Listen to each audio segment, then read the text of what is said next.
Okay, question 16, we're on the Foundation Gap Analysis Paper 1. Harry wants to use this recipe to make 25 pancakes, so we've got enough for 10 pancakes.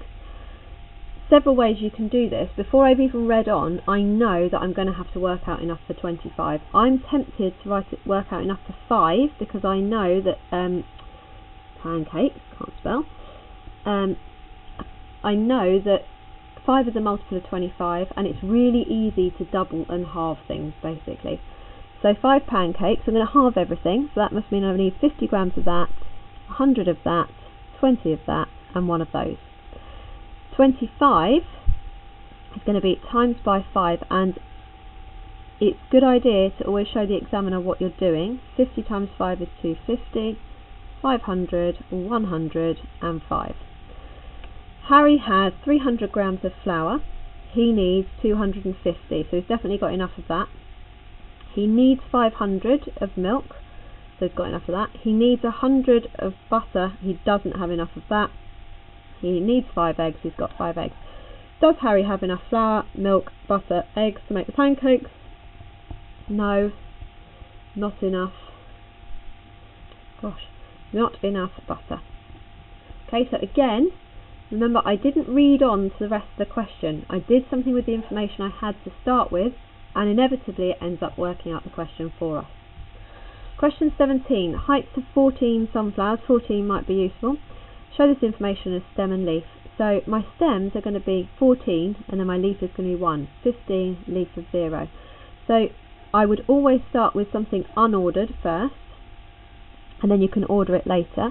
So 13, 14, 15, and then cross them off as you go in. 141 goes in here, 150, 144, 147, 139, 148, 151, 145, 132, 148, 146, 156, 135, 144.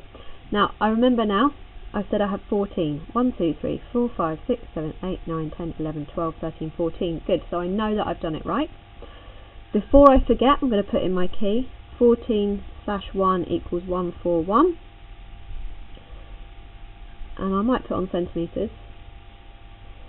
And then I'm going to just put my information in order. So that's going to be 259.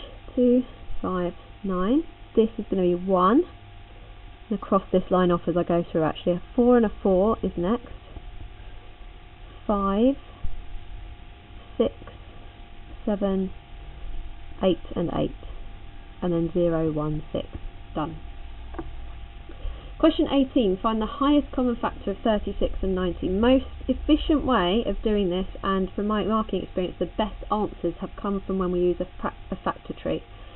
So 36 is 4 times 9. Which is 2 times 2, 3 times 3.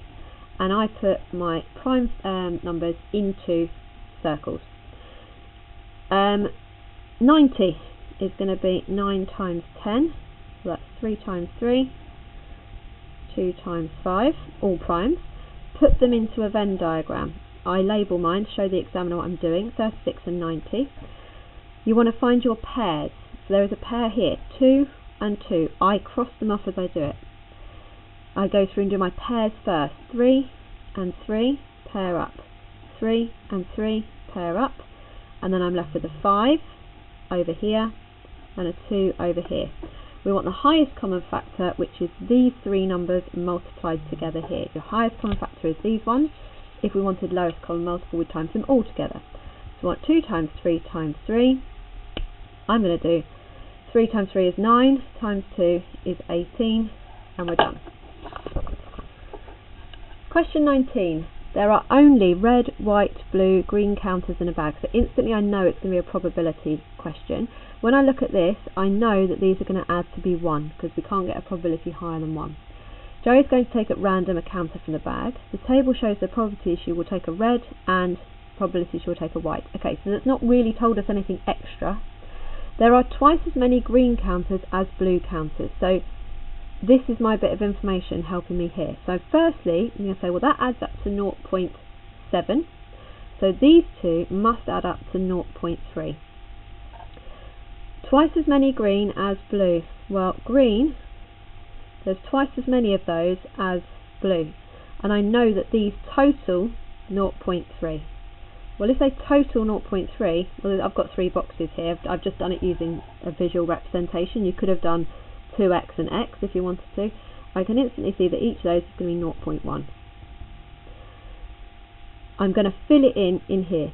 So green is going to be 0.2 now, blue is going to be 0.1. Work out the probability. Joe will take a green counter. There we go, 0.2. There are 15 white counters in the bag. So I'm going to make myself a note that 15 white is the same as my 0.3 probability. It wants to know the total number of counters in the bag. Well, total adds up to 1.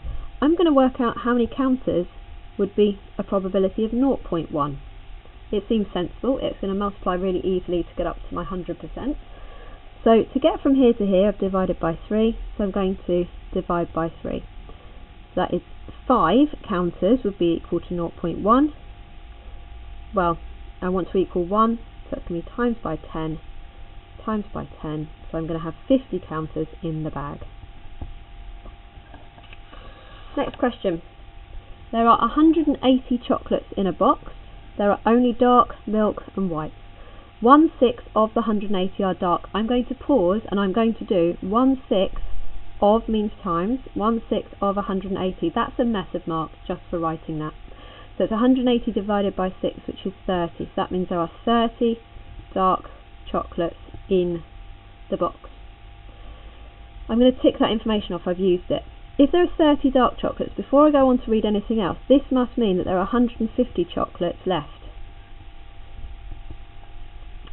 The number of milk to white is 1 to 2. So milk to white is 1 to 2. That totals 3 parts. I like to write this stuff out as I go through. I now know that milk and white is 150 because I've got 150 chocolates left. Times by 50 to get to there. So that's going to be 50 and 100. So it tells me I've got 50 milk and 100 white. Tick it off. I've used that information now. The number of white to dark, so I'm going to pause, white to dark. Now I've got 100 white and 30 dark. Is in the ratio 1 to n. Work out the value of n. Well, to convert this 100 into a 1, I've got to divide by 100. So I'm going to divide this by 100, which gives me 0.3 or 0.30. 10 milk chocolates from the box are eaten. Does this affect your answer to part A? Well, no, because the number of white and dark chocolates haven't changed. And it's the number that we took the ratio from. The number of white and dark hasn't changed. So if you think about it, it doesn't matter that 10 milk have gone. I've still got my 100 white to 30 dark, which would not change the ratio. Okay, moving on. Work out 6.8 times 10 to the 3 plus 4.5 times 10 squared. So what I would personally do is convert these to ordinary numbers first. So this means I need to times by 1,000. So I'm going to go 1, 2, 3. 1, 2, 3. And this number, 4.5 times 100, this means I'm going to 10 squared means I'm going to times by 100. So I've got 4, 5, 1, 2. Double check that. Move the decimal point 1, 2. Yes. And I'm going to add these two together. So I've got 6,800 plus 450. 0, 5, 2, carry 1. That's going to be 7. So 7250. It says give your answer in standard form, which means I know it's going to start with 7.25, and then I need a times 10 to the power of something. I've moved my decimal point from here to here, so I've times by 1, 2, 3, 1,000. So times 10 to the power of 3. Question 22. A, B, blah blah blah. 4 sides of a regular polygon with n sides. So we don't know how many sides. I personally like to use my exterior angles to help me with anything to do with this. BX BCX is a right-angled isosceles triangle.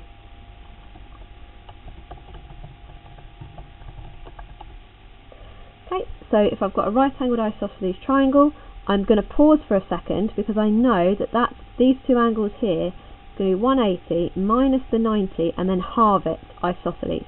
So they're both going to be 45 degrees. CDYX is a rectangle, so that must mean that is 90. Before I go on, I'm going to make a note of what this is. That is my interior angle, which is going to be 90 plus 45, which is 135. Again, I'm going to pause. If I know my interior angle is 135, my exterior angle is going to be 180 minus 135, which is 45 degrees. Work out the value of n. Well, I know that all of my exterior angles, that's all of the angles, if I keep doing this the whole way around, will add up to 360 degrees. So if I do 360 divided by 45, it will tell me how many degrees there are. If we're not great on our division, we don't need to know our 45 times table. I'm just going to look at both of these numbers and say, well, I can see that 9 goes into both of them. Well, 36 divided by 9 is 4, so that leaves me with 40 on the top. 45 divided by 9 gives me 5, which leaves me with a much easier calculation. 40 divided by 5 gives me 8. Question 23 here. Straight line L is shown on the grid. Find an equation. It says give your answer in the form y equals mx plus c, so it's already helping you. And I know that c is my y-intercept and m is my gradient. Gradient is going to be rise over run, or change in y over change in x. Let's deal with this bit first. Nice and easy. Y-intercept plus 2. So I know that on my answer line I'm going to have y equals something x plus 2. For my gradient, I'm going to choose to draw in a triangle. You can draw it this way or you can draw it that way. Either is going to be fine. So, using your scale, in the time that I've gone across 3, the line has gone down 2.